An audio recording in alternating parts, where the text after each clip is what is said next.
Bonjour à tous et à toutes, c'est Paul Dame pour vous présenter un nouveau sapin en sucette. Et aujourd'hui, je pense qu'on pourrait taper dans la neuroscience car ça peut être très intéressant. Donc, dans le cas présent, je me disais que on pourrait parler du mal des transports. Car, comme vous le savez, les transports en commun, la voiture, le bateau, les j'en passe, c'est des meilleurs, sont source de problèmes. Mais pourquoi? Donc moi, je pense que le cerveau n'aime pas les paradoxes, dans le sens où le paysage, le panorama autour de la personne ne fait que bouger et pourtant on reste immobile, à part dans les transports en commun. Mais nous allons y venir. Et donc, comme c'est un paradoxe non négligeable, le cerveau il va chercher à donner un sens à cela, que tout bouge autour de lui et pourtant qu'on reste, comment dire, immobile. Et le sens qu'il lui donne, c'est éventuellement une intoxication avec des champignons ou que sais-je encore. Et donc là, ça donne tout de suite le fait que la tête tourne, ça explique ça.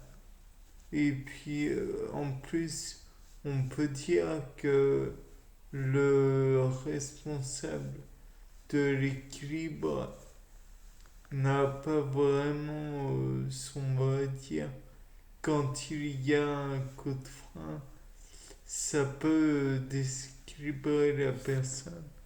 Et donc, je crois que c'est le cervelet qui est responsable de l'équilibre. Et donc, le fait que l'on perde l'équilibre soudainement, ça fait en plus un effet sur le cerveau qui est bouger rapidement dans le liquide céphalorachidien. Or, ce trouble de l'équilibre mêlé à ce mouvement brusque du cerveau, ça produit, je présume, un, un nouveau paradoxe pour le cerveau. On était en mouvement en restant fixe et d'un coup on le secoue brusquement. Ou alors c'est le fait qu'on le brutalise violemment d'un coup sans raison et qu'il ne peut pas vraiment faire face, à part peut-être en exprimant son, son désappointement, si je puis dire. Et donc, le fait que le cerveau, en plus, soit brusquement projeté en avant, risque de, en avant, en marque ou en arrière, ou peu importe l'endroit. Dans tous les cas de figure, il risque de se heurter contre la boîte crânienne, bien qu'il y ait le liquide céphalorachidien qui agisse comme un amortisseur et qu'il y ait en plus les méninges qui séparent très finement, certes, mais qui séparent tout de même le cerveau du reste du crâne. Bien, je pense avoir dit deux, trois petites choses qui pourraient être intéressantes. C'était pas le dame. Pour un nouveau, c'est pas en sucette. Ah bah non, bah non, je suis bête. J'ai oublié de vous dire que j'imaginais qu'il y avait une expérience que l'on que l'on pouvait faire à savoir un simulateur de conduite. Donc on verrait la voiture ou plutôt le panorama autour de nous avancer. Et pourtant on resterait assis sur nos sièges ou alors faire de la voiture même. C'est pas étonnant quand même. C'est étonnant. Peut-être que faire du ski aussi pourrait apporter des effets bizarres, puisque là, le ski ou vélo d'ailleurs, puisque là on bouge pas énormément, pourtant en restant assis, par exemple dans le cas du vélo, on reste assis, pourtant euh, on n'est pas malade. Du moins, je ne crois pas que ce soit le cas pour grand monde.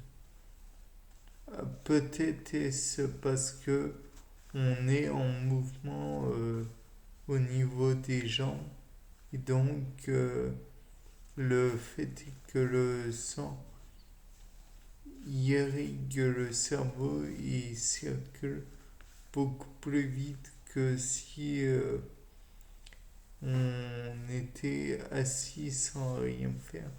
De même pour le ski, même s'il n'y a pas de tonus, cela fait contracter les muscles en continu.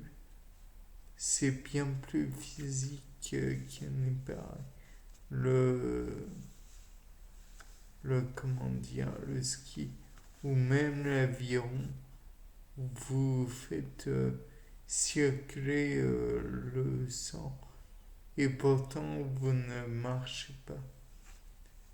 Enfin, vous comprenez ce que je veux dire. Vous restez assis et pourtant vous avancez. Le panorama bouge autour de vous. Donc je présume que c'est le mouvement et la circulation du sang qui permet, en plus du fait qu'il y a des influx nerveux qui agissent en réponse à d'autres influx nerveux. Donc voilà, je pense avoir dit d'autres trucs. Cette fois-ci, c'est fini. C'était Paul Dame. Pour un nouveau, c'est pas en sucette. Au revoir.